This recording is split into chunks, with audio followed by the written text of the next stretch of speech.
All right, we're live. Ladies and gentlemen, welcome. This is Let It Fly with Terrence Oglesby, the first episode back, getting ready for the 2021 season. I'm excited to be back doing it here in Pronk Studios, which is something new for me, and I'm also a little nervous, so you're going to have to work with me. If my bald head is blinding everybody, go ahead and put your computer on dark mode or whatever you need. Thank you for joining me. I'm excited about this season. We're going to talk a little bit about the Clemson Tigers. We're going to talk about the rest of the ACC as well. And Greg Marshall got in a little bit of trouble today, so we're going to address that in the very near future. So excited to get to talking about that. First of all, I want to give a little background about myself. I played at Clemson from 2007 to 2009 and then spent approximately 8 years overseas. I'm a basketball guy. I'm a basketball nut. This is what I do, and I want to be able to bring more information to Clemson fans, ACC basketball fans alike. So welcome, and we'll get started. I have my friend Faxon here. He is sitting on the couch. I'm very excited to work with him. He does a phenomenal job on 4th and 16, and very knowledgeable young man. So thank you for joining me, Faxon. Of course, anytime. Absolutely. Well, good. We're going to talk a little bit about Clemson basketball. Tigers are about as good and deep as they have been in the past however many years, since Brad Brownell's tenure. They have guard play, they're deep. They have Amir Sims coming back, they're deep in the front court as well. But today we're going to talk a little bit about the Clemson backcourt. Coming back, Alamir Dawes, and you know a little bit about the Clemson backcourt as well, don't you, Faxon? Of course, yes. We got Alamir Dawes, starting point guard for the Clemson Tigers. We're going to get some stats right here. Alamir had a fantastic, and by the way, you know what we're using for these stats already. We're using the Let It Fly magazine. Absolutely, got to plug it. Make sure you get you on what is the website for that? That is www.letitflywithtio.com. Letitflywithtio.com. Get you your Clemson preview. We're using these exclusive stats. So we got Alamir Dawes coming off a great season, 9 points per game, shot the ball 32% from deep, added 3 rebounds and 2 assists. He's going to be the starting point guard for the Tigers, presumably this year. Absolutely. You could see the maturation of Alamir Dawes as the season progressed. Number 2, out of New Jersey, out of the famous Patrick schools, did a phenomenal job and kind of had to expedite his learning curve this past season. You could kind of see his maturation as the year went on, including hitting 6 threes up at Boston College. And the one thing that I noticed more than anything, when the Tigers got to the ACC tournament and played Miami, it turned into Alamir Dawes' team. Phenomenal young man and does a good job distributing the ball and a big-time shot maker, as is evidenced by his big-time shot at Florida, or at home versus Florida State, in a bit of a topsy-turvy year, Faxon. Yeah, and Alamir, he really, like you said, came on strong towards the end of the year. That Florida State game, NCAA tournament, looked like an absolute monster against Chris Lyles in that battle against Miami. Really wish we would have gotten one more game of Alamir against FSU for kind of that rematch narrative, but we didn't end up getting that. And he does a fantastic job handling the ball against pressure, too. And an excellent defensive player as well. He's that one guy that shades a little bit like Marquise Reed more than any other player on the roster, being able to create off the dribble and do a nice job of creating for his teammates, like I said. An excellent defensive player, but playing alongside him, the senior, Clyde Trapp.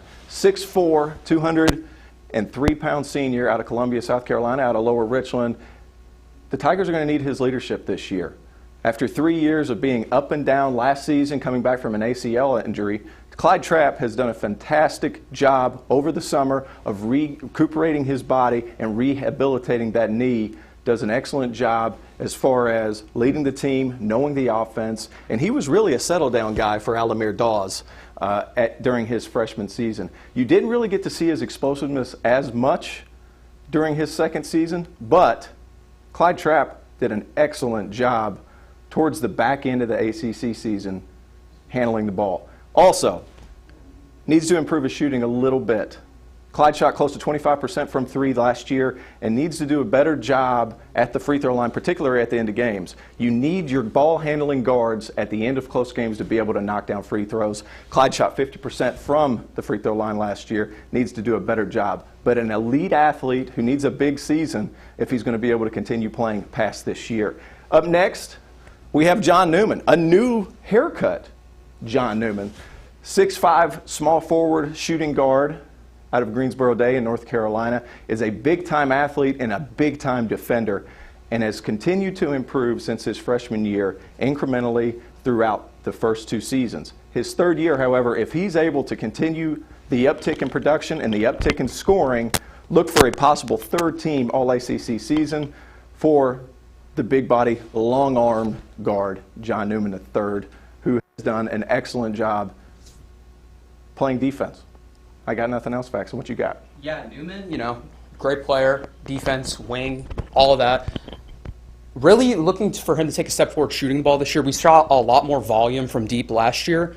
Really looking for him to take that jump in percentages. And I think if Newman can take that jump shooting-wise, maybe even get to that 35% mark from deep, he's going to be absolutely lethal for the Tigers. You could see him jump into that double-digit scoring range, maybe get up to 12, 13 points per game, be one of the best players on this team that it should be NCAA tournament bound. Absolutely. You're absolutely correct. And next, we bring up the sharpshooter, Alex Hemingway out of Indiana, doing an excellent job shooting the ball from three. Needs to round out his game just a little bit, but was able to compete defensively with his long arms. Needs to work on his athleticism a little bit more to get more tick in his sophomore season, but shot above 42% last season from three. And shooting is contagious. Shot making is contagious.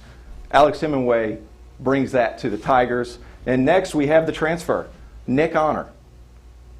Sophomore guard, 5'10", 205 pounds, transfer from Fordham, was an All-A-10 player for the Fordham Rams.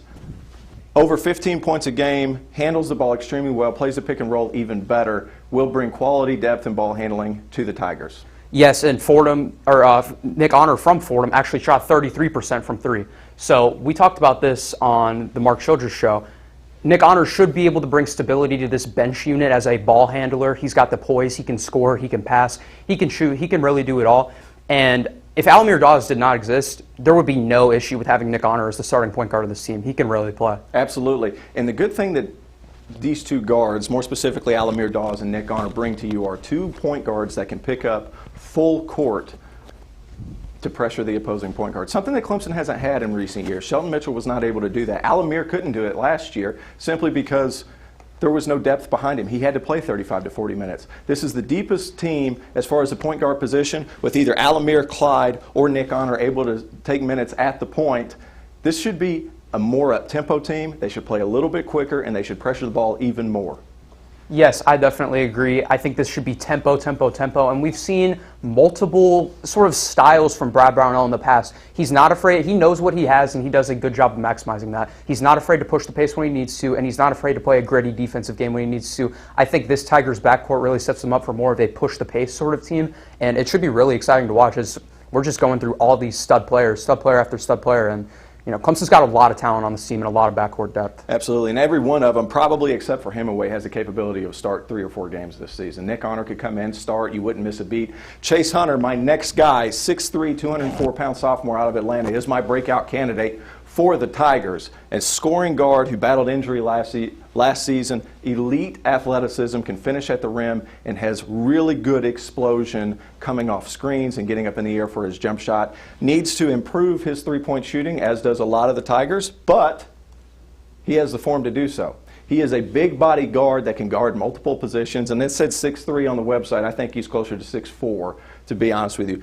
Solid all-around player, will be able to spotlight and run the offense when needed at the point. Just another scoring weapon for the Tigers that, quite frankly, have it all over the board, Faxon. Yes, and I think a lot of the good thing that Chase Hunter can bring is isolation scoring. Chase Hunter is really the only, I would say, maestro of isolation scoring on the team. You might have not seen it last year. Chase was battling injuries left and right, but this kid was a 4-star recruit and a talented player for a reason, coming out of Westlake High School in Georgia. He can really ball. I would expect, if depending on minutes, he might get into the double-digit point range this year. It just honestly depends. We're going to have to see the rotations. Should be really interesting to see at the beginning of the year, who kind of won those minutes in camp and practice, and what the Tigers' rotations will look like going into the year. Well, the good thing, too, Faxon, is the fact that the way Brownell's offense is run, they do a fantastic job. They run a lot of two-guard fronts. And with having that depth in the backcourt with Hunter, with Dawes, with Trapp, they're able to initiate the offense with several different players. They're able to play point guard games with several different players, and they have the ability, all of them have the ability to pass. The only one that cannot really handle the ball in pick and roll situations, I would venture to guess, is Hemingway. And by the way, I was misquoted on his statistics. It's closer to 47.5%. Oh, yeah. He shot almost 1 out of every 2 3 balls. And like you said, Hemingway's not going to be a regular starter for this team. That's just not his role. But in a game where Clemson needs some scoring, needs some points, we saw it last year so many times. Alex Hemingway would trot off that bench and give us 9 big points, 3 balls. So I'm really looking forward to see, like, these guys can just rotate out kind of like Leonard Hamilton does it at FSU. These guys can rotate in and out. They can throw, when you have 6 guards like that, you can throw so many different offensive and defensive looks at people. It's going to keep teams on their toes, and the Tigers are going to be tough to beat. Well, when you talk about Alamir Dawes, he's a guy that can't really switch. You talk about Nick Honor, he's a guy that can't really switch. All the rest of the guards can switch. Especially Newman. Yes, absolutely. I could say Newman could guard 1 through 4 because of his size and stature. Yeah, I think there's parts of it. I think when you play teams like Virginia Tech or you play teams like a Florida State where either you need ball handling out on the perimeter or an extra ball handler, you can slide Newman to the 4 with Amir at the 5. You can play Newman at the 4 when you're playing against Virginia Tech, a team that needs to switch a lot in order to keep up with some of these three-point shooters like Virginia Tech, who has, I think, 4 guys shooting over 40%. Newman can be that guy that can guard multiple positions. I really like the way this Tiger team is looking thus far. The backcourt is about as good as Brownell's had. Yes, I definitely agree, and this backcourt's going to be the reason Tigers won a lot of games this year.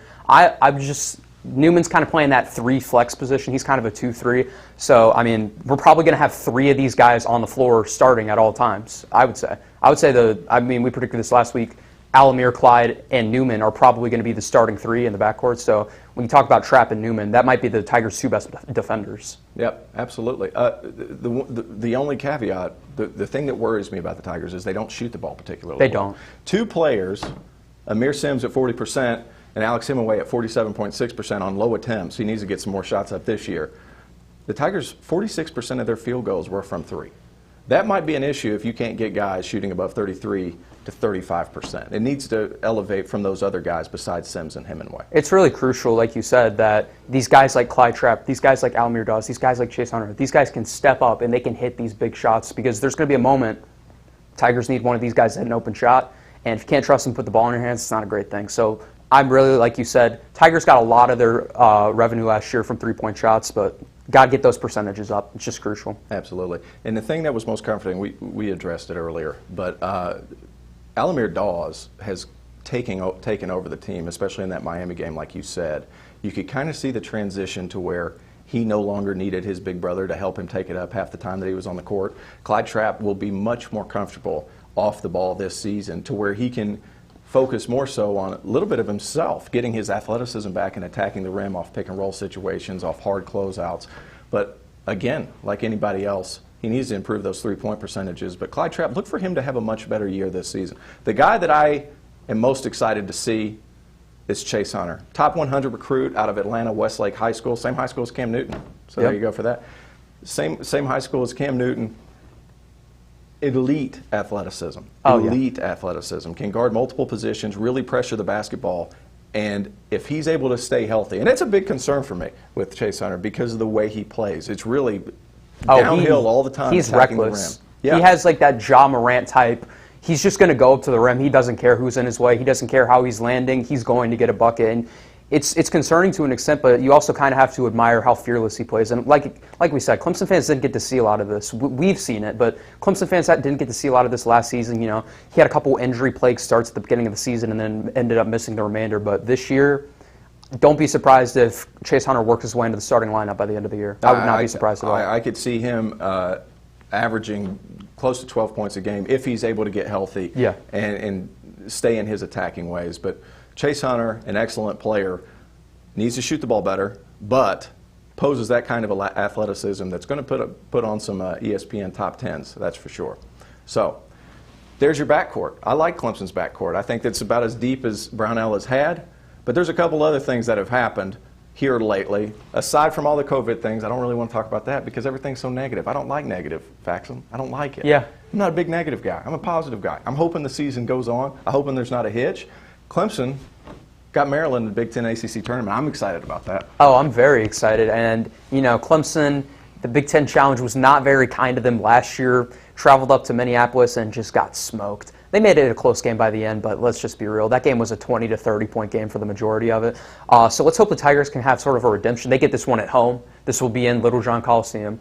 Hopefully we have some sort of fans in the stands by then to, get Little John rocking. Have they said anything about that? Like what I don't think there's been any official word, but I would assume it would be, from the rest of college basketball has been around that 20 to 25 capacity range, 20 to 25%. So I think the Tigers will probably fall in line with that. But I think that the fact that this game is at home is actually a big deal, because in these out-of-conference games, when you look at Clemson's track record, the only one over the past 5 years where they've really won one of those big ones was that one against Ohio State, where Shelton Mitchell and Marquise Reed both had monster games. Clemson came out in that second half and just housed them. So hopefully we can have a replicable performance this year against the former ACC school, the Terrapins. Absolutely. Glenn and Anderson, do you have concerns about Clemson's length on the perimeter defensively, especially Dawes? Your thoughts?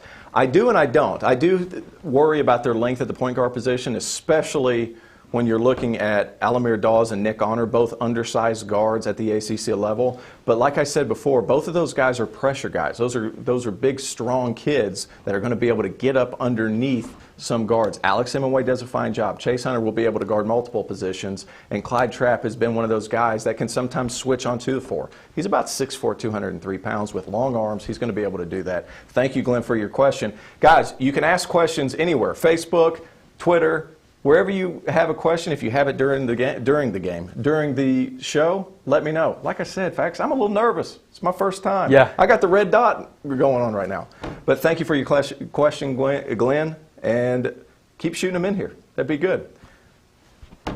Greg Marshall got some trouble. Say it again? Greg Marshall, yes. So, Greg Marshall, Wichita State, there has been allegations of abuse.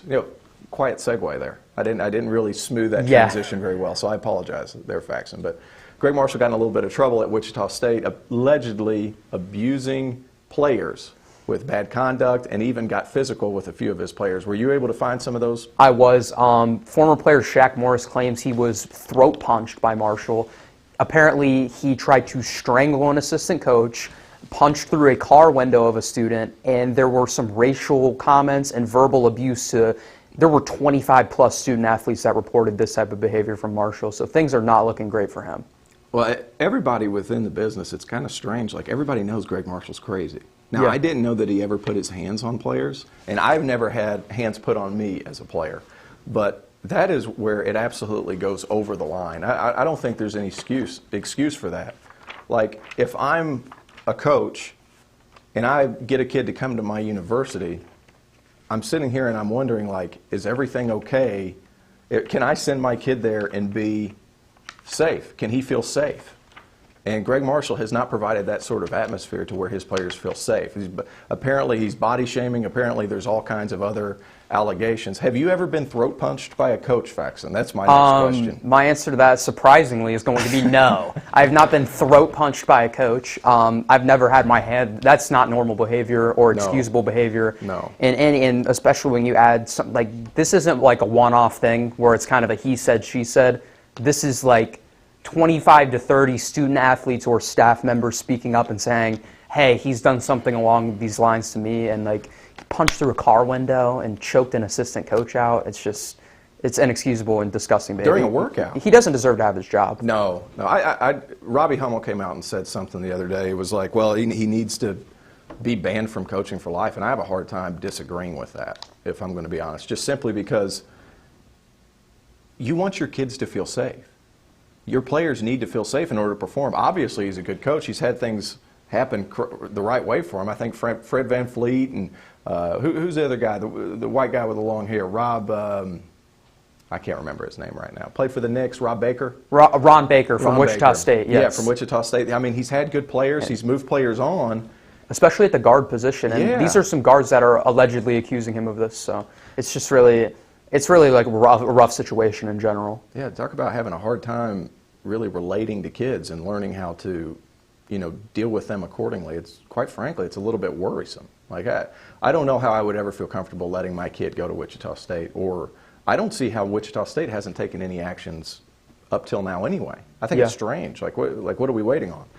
So yeah, I think it's strange all around, and it's just kind of tough to talk about because these are things that happen sometimes that obviously you don't want to speak of too often. But, yeah, tough one.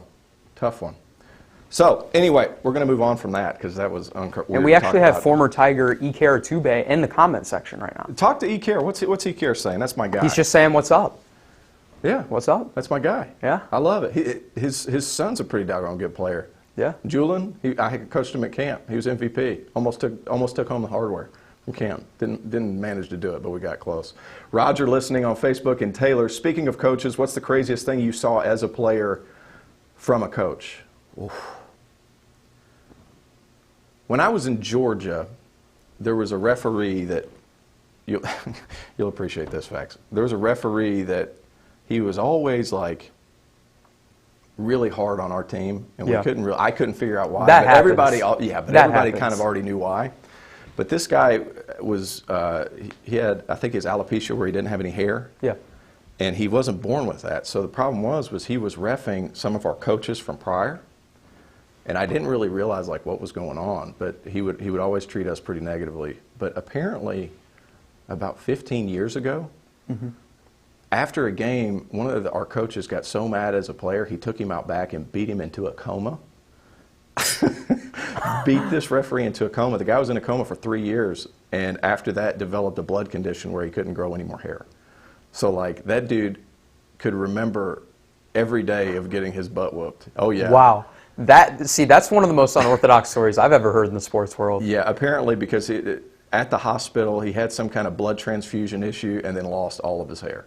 But I mean, there's other guys too. As far as being treated roughly, like, you know, I had a guy that I played for in the D League, and this was not a very good person, but he would attack everything personally. And whenever you get to that point, like that's not it. Like it's not about basketball. It's not about coaching. It's not about coaching. It's about belittling, and that shouldn't be the case. Right. That shouldn't be the case. So especially, especially now, you can't talk to players the same way. Like in high school, you can't yell at kids anymore because everybody's asking why. You've been taught, all these kids growing up. If you're a middle school coach or a high school coach listening, please listen to this.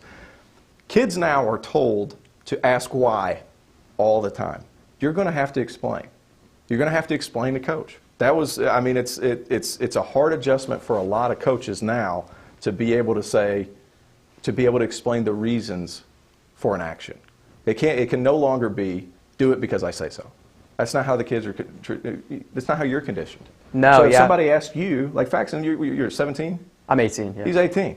It's like if I tell Faxon to do it, he's going to ask why. He's been conditioned that way. That's a good thing because you want to learn. Once you learn something, it helps you put it on the floor. It helps you move it on in life. Anyway, I'm not going to go on my big coach rant, but that's how I feel about that. Thank you for your question, Roger. I appreciate it. Couple of things. We're flying. I don't think I got enough material. You want to talk a little bit about Josh Beadle? Yeah, Josh Beadle, 3-star recruit on some sites, 4-star recruit. We're going to call him a 4-star because that's better for the brand. For the brand. Shooting guard, South Carolina, southern South Carolina down there. I think he could be a really vital piece. I think he's kind of the John Newman replacement is how I view him. I view him as the John Newman replacement to where he's long, he can play the 2, he can play the 3, can provide a little bit of a scoring punch. Going to have to see more defense on a collegiate level to really gauge because I think he was playing 2 or 3A ball. So we're going to have to see more defensive prowess at a collegiate level for me to make like an assessment on that. But offensively, kid looks great. Yeah, 6'4", buck 70. Yeah. Really slight of frame. He's going to play the point guard. He's going to play point guard. He's going to play the point guard. He is, reminds me, he's a little bit of a cross between Shelton Mitchell and Marquise Reed. I'm not saying he's as good, so let's pump the brakes a little bit. What I'm saying is, left-handed player, plays the pick and roll extremely well. Not the passer that Shelton Mitchell is. Yeah. That's why.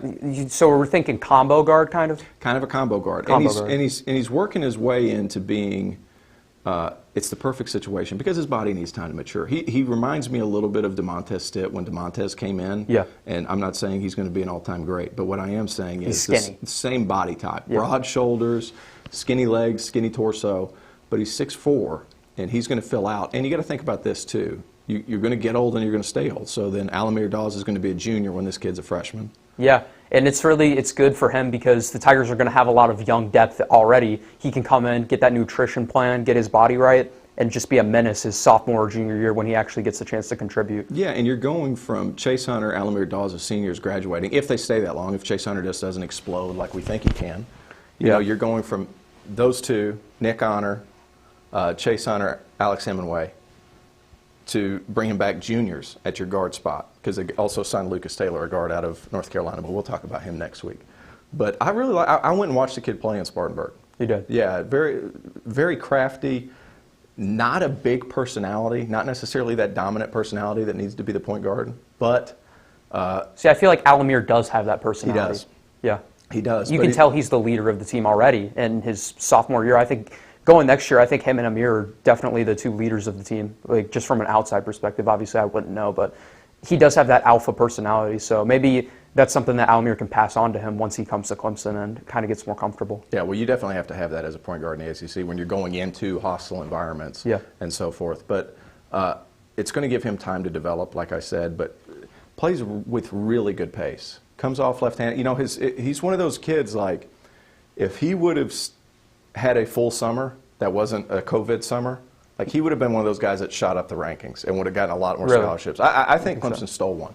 Really? I really do. You know, he played alongside Robert McCray, who's going up to Wake Forest. I think he's better. I think he's more skilled. He's not the athlete that McCray is, but I think he's more crafty. He's more crafty, and he plays excellent change of pace, which is crucial playing the point guard position if you're not going to be able to overpower players. Yeah, and I'm just really excited, once again, like we were talking about, for him to actually get to Clemson and get his body right. Because, I mean, based off what you and I have seen, just with his natural skill and talent, if he can get his body to a collegiate or even NBA level, he can really be really good. Mm-hmm. If he can kind of evolve his passing game coming off of that pick and roll, it's also just really difficult in general to guard a lefty, especially a lefty point guard, because it kind of throws you off. I mean, you've seen James Harden in the NBA. He kind of uses the fact that he's a lefty to his advantage. Right. They're difficult to play, and they're difficult to stop from dribbling. So if he can kind of get his body in that correct space, then I think that there are big things ahead of Josh Beadle. Yeah. Well, another thing, too, is the point guard position at college is the hardest position to coach. Yeah. Because it's such a massive transition. When you're in high school and you're playing pick and roll, for example, you're only worried about those guys right in front of you. When you get to college, you have to know where those the wings are dropping. Exactly. Because the wings are dropping. You have to see the backside and everything as you're playing the point. And that's the biggest adjustment for a lot of players. And everyone is more athletic, everyone is longer, and everyone is bigger. And we saw Alamir Dawes kind of struggled on the road against FSU. That is like the ultimate nightmare team to go into play as a freshman point guard, and he kind of got thrown into the fire there. So you definitely do have to learn. You have to learn how to gauge that as a point guard, especially when you're playing against these teams with crazy athletes. Well, the good thing is like whenever these kids do go to college, like they're waking up at 7 a.m. and they're like, the good thing about now is they didn't have this when I was playing, but like they can cater these kids food. I'm going to say kids, young adults. They're catering them food after their morning weights. They're getting morning shooting in, so they're doing something in the morning every day. And then a lot of guys, like Josh Beadle, for example, he'll probably have to go back in the afternoon to get a little bit of extra weight work. But Clemson's commitment to the weight room, this year, too, they got a new strength coach. The last one, Mike Bewley, was an excellent strength coach, but he worked on a lot of flexibility and anti-injury. This year, this guy's more focused on bulking these guys up and putting on more weight, and you're going to see a noticeable difference. I think Amir Sims has put on muscle. John Newman has put on, I think, 10 to 15 pounds. Like, there's a couple of guys, I think, whenever you're able to go out and see these players in person, you're going to see a noticeable difference in their bodies, and Josh Beadle's going to benefit from that big time. Definitely, and talking about John Newman, I mean, I already thought he was really strong, especially for a guard. 10 to 15 more pounds of muscle, he's going to be able to get in, like I said, he's a lefty, going to be able to get in with that right arm and hit that step back mid-range that we saw so many times last year. You know, that extra strength's really going to help him also getting to the cup. Absolutely. And just so everybody knows, Brownell hates the mid-range. Really? Like, it's such a hard shot. It's the low. It's just a hard. See, that's where the analytics are headed, is anti-mid-range. Absolutely. Low. It's like high risk, low reward. So, yeah, I mean, that's kind of the difficult portion about it. But anyway, let's move on. I want to talk a little bit about some of the other people in the ACC. Right. I want to talk about the catfish division. Yep. You know what the catfish division are? You ever go fishing, Faxon? I've been fishing a couple times, You've been fixing? So you know at the bottom. Yeah, at the bottom, the catfish division. So that's where we're going to go with this. I have my preseason rankings for the ACC for this year, but I'm going to debut a few every week. So this will be the fourth tower, and I'm going to call it the Catfish Division, because where the Catfish are at the bottom. They're at the bottom of the lake. So number 15, and I want to talk about this for a minute, Fax, and this is one of the most intriguing storylines of the season for me. Wake Forest. They go out, they fire Danny Manning, they hire Steve Forbes out of East Tennessee State, who has never lost, quite frankly. He's one of the better coaches in the country coming up. He's got his hands full, though. And one thing I want to caution everybody about, this is a long rebuild. This is not a 1 year, let's get a bunch of transfers and rebuild. Wake Forest can get players. This is not somewhere like Boston College where it doesn't necessarily have the resources, it doesn't necessarily have all the wherewithal to go get guys. When I was coming up, Wake Forest was a team that had NBA players in there every year. They just had numerous guys, five-star kids committing. It's going to take some time, but Steve Forbes is going to be able to get them going. The only thing that worries me, though, is he's always had the best players on the floor. I went to go watch him play last season in their conference finals. I think it's the, what's the conference ETSU is in? They're the Southern Conference, the Southern. SoCon. So they had the SoCon up in Asheville, the finals. They played Wofford.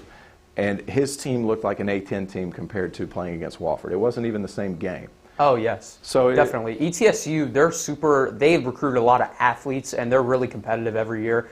I know they beat the Furman Paladins, who were heavily favored over them, and then they made that run to end up, they beat Wofford, correct? Mm-hmm. So they won the entire SoCon last year, and that's like, I want to say that they've probably won 4 of the last 5 Southern Conference, either the regular season or the tournament. So I do think this is a great hire, but like you said, this is going to take some time. Mm-hmm. This isn't, we can just get a bunch of athletes and retool sort of and come in and compete in the ACC. The ACC is never going to be that sort of conference. You're never going to be able to go from being terrible 1 year to competing the next with one recruiting class. It's just not how it functions. Mm-hmm. It's going to be an interesting season, and I would agree with your prediction of Wake Forest being at the bottom of the conference, but maybe they could surprise some people. Who knows? I think that Steve Forbes is such a good coach, and he's going to get players going to the level of he has his guys playing hard. Now, he's got Jalen Johnson to transfer from Tennessee, about 6'6", really skinny slide of frame, 6'6", $195. Left-handed player, is an okay shooter, but never really contributed at Tennessee. I think he's going to be able to help a little bit, but the talent gap is just too big, Faxon. Yeah, I'm really liking that transfer. Was it Ian Dubaus out of Houston Baptist? Absolutely. Almost 20-point-per-game scorer. It's going to be interesting to see how he adjusts to ACC play, coming from Houston Baptist. Not playing a super high level of competition, but 20 points per game anywhere is super impressive. Including a 45-point-per-game performance. I think it was against Arkansas State. Yeah, I actually do remember that game. And, I've seen him play a couple times, kind of limited film for him, but it's just going to be one of those things where maybe he could have a breakout season under the tutelage of Steve Forbes if he gets some minutes. Yeah. I mean, buckets are buckets, but I mean, it's like it is different when you're being guarded by 6'2" and 6'3" to jumping up being guarded 6'6", 6'7". However, he is a big body guy. I think he's going to be able to get it done. They also added Davion Williamson, who's a solid point guard from East Tennessee State. He's from Winston-Salem. He came with Steve Forbes. Solid point guard. He's not going to blow the world away with his scoring. He's going to run the offense. He's going to play pressure defense. But he's been in that system for a little while, so it could help expedite that process offensively. Also a super efficient scorer. 10 points per game, you might look at that, you'd be like, okay, it's not anybody that's going to beat the world. But when you're shooting at 48% from the field and 38% from deep, it immediately becomes more impressive. Gets those points on limited looks, like you said. He's more of a floor general. That's his job. Right. He's not going to go out there and get you 20, but he's going to get you that solid 10 points, maybe get you 3, 4, 5 assists, and he's just going to kind of calm everyone down, not turn the ball over. And you need a guy like that in the ACC, like you said earlier, when you're coming up against these big defenders. You need a guy that can just kind of calm everyone down, run the game. Settle down guy. He could be what Clyde was last year. He could be the coach on the court. Absolutely. Floor general. So I think that he can definitely provide that for Wake Forest, and that'll be much needed for I don't want to say young team, even though they are pretty young, for a team that they're not expected to do much. They're just getting together. Yeah. Yeah, exactly. And they got Isaiah Wilkins from Virginia Tech, a big body guy who played a lot of 4 position for Virginia Tech, but not really a big contributor in the scoring column. What he's done in year 1, he's going to have to muddy up the game a little bit. He's going to have to play a lot of pressure defense. And to be honest with you, I would be shocked if you didn't see a whole lot of high ball screen for Williamson and high ball screen for DuBose. Jonah Antonio, a transfer from UNLV, is a good shooter. Couldn't get it going last year, but has historically shot good numbers.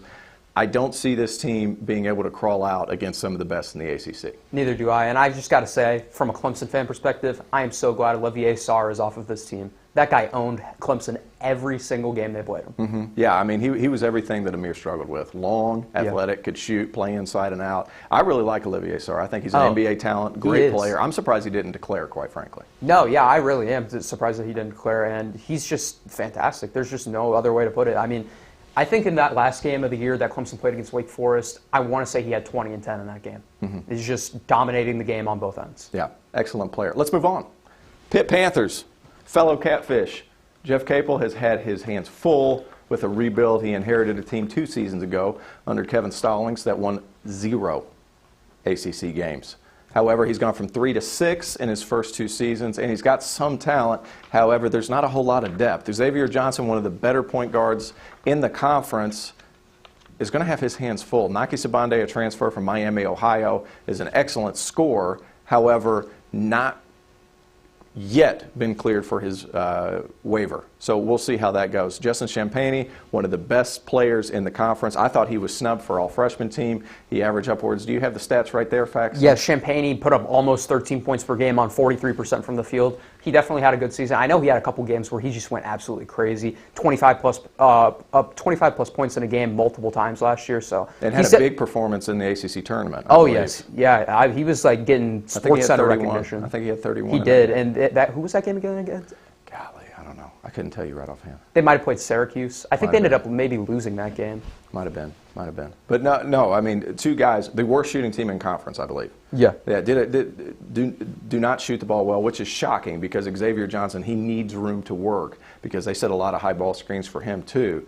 And teams are just able to pack the paint. I will say this, Capel has developed an identity up at Pitt because they are tough, they're hard-nosed. It's not an easy game. And they're a little chippy, and I'm not going to say dirty because I don't like to throw that word around lightly, but it's close. We saw in that Clemson game last year, they definitely are not afraid to get their hands dirty, and you got to respect that to an extent that they're not going to make the NCAA tournament. They're not going to be a world beater team. They're probably not even going to win 15 games, but they're going to give you a fight, and they play like their lives are on the line. Yeah. I mean, just chippy, elbows high. They're starting to get bigger bodies. Adise Tony is an excellent rebounder, just kind of a junkyard dog kind of guy. I like their team. Not enough scoring and not enough shooting on that roster to really be able to pick it up. I got them at 14th in the ACC, specifically in the Catfish division. Let's go to 13. This one was tough for me. And at first glance, you want to look at Boston College and you want to say, oh, well, it's just Boston College. But they have Jay Heath, who was an excellent scorer, right at 13 points per game last season. They have Winston Tabbs, who sat out last season, who had a phenomenal freshman year. The Eagles, in fact, were 10-4 whenever he played and 4-12 whenever he didn't play. So a massive difference in that team. Their guards are high level. They also got transfer Mekhi Ashton Langford from Providence, who's a former top 50 player, an excellent distributor, and those 2 guards can go, Faxon. Definitely. It's going to be interesting to see, like you said, it doesn't really seem like Boston College is kind of on that fringe Catfish division to where it wouldn't be a shock if they got out of it, but at the same time, it makes sense that they are where they are. It's going to be an interesting dynamic to see. I mean, Clemson had their best game of the year last year against Boston College by far. They went up there, they shot the lights out. But I think that was the game that Alamir hit 6, right? It was. Alamir hit 6. Hunter Tyson was hitting 3s. I mean, we had people off the bench that don't play coming in hitting 3s. That was a great game to watch. It just should be. I don't want to say Boston College, like, they're not a bad team. Don't let this 13 ranking get the thought in your mind that they're a bad team. They're not a bad team. They're going to come in and they're going to give you a tough game. It's just they don't have a ton of talent. There's just no other way to put it. They don't recruit super well, and they don't have a lot of talent. It's hard to recruit up there. It's a tough gig up at Chestnut Hill, but Jim Christian's a phenomenal coach. I will say this. He's probably the only coach in conference that's on the hot seat. Jeff Capel at Pitt, they're 14th right now, but he's had 2 seasons in which their wins have improved every year. Wake Forest just hired Steve Forbes. Jim Christian, quite frankly, was a surprise of the COVID year. I thought for sure that Boston College was going to move on and move into something else. There were constant whispers of that being the case. Jim Christian's job was saved because of this, and now he's got some guards that can play. Can you list off the transfers that came in in the front court? We're getting, we got Frederick Scott, Mekhi Ashton Langford, like you said, Rich Kelly, and James Karnick are all transferring into BC this year. Yeah, Rich Kelly, an excellent scorer out of Quinnipiac, can really shoot the ball, had some high averages, I think, Faxon. Rich Kelly averaged 17 points per game, 43% from the field almost, and just missed out on that 40% from three club, 39.6. Yeah, we're going to give him the roundup. Yeah, we'll give him the roundup. I always bump up percentages. Everybody thinks I'm 6'1". I always bump it up to 6'2". That's how we do things around here, Faxon. But Rich Kelly, not a great athlete, but a quality scorer. They've got a lot of guards that can score, and because they're able to shoot the ball so well, don't be surprised if they crawl up to that number 10 spot and beat out NC State that we'll talk about a little bit next week. But I like this Boston College team, Faxon. It's going to be an interesting dynamic to watch, like we said. They don't really belong in the Catfish division, but at the same time, just not talented. They're going to give you a tough game. It should be. I'm interested to see how many three balls they shoot this year, because I feel like they could be a team that rely heavily on the three ball. Yeah, they're a team that can actually get there. That can hit upwards of 14 and 15 threes in a game and really kind of turn things around. But I wanted to share this with everybody. Look. Let It Fly with Terrence Oglesby presents the 2020-2021 ACC Breakdown. Thank you to East Park Printing for letting this happen. Call Randy over there at East Park Printing at Clemson, South Carolina, and he'll take care of all your printing needs. Birthdays, Christmas, they do it all. Contact Randy at East Park Printing. But go on the website too, letitflywithtO.com. Purchase the website, or purchase the magazine. As soon as the schedules come out, you will get a partially finished one. I know that sounds bad, but the schedules are not in there. As soon as the schedules come out, I will put those in and then resend you the PDF, and then you will get the hard copy as well. Faxon, thank you. This was number no problem. one. We actually have a great question coming out of the comments. Do we have any more questions? We have a question. We have, how long do you give a coach to build a program like Wade, coming from Hart Rayleigh and Clemson Sports Talk? Ooh. I think you're looking at year 3 before you're above 500. Yeah. I think that's typically the go-to. And that question could really be for any school in the ACC. Like, we're talking about the Catfish division. Like, well, you got to let kids get older. They're recruiting. The first year recruiting is tough. You can't just bend off a coach after 2 or 3 years because that one recruiting class didn't hit. Like, you gotta give it time, and you gotta give them. They gotta make it their program, if that makes sense. You gotta see what you got. Well, you also have to give coaches a year.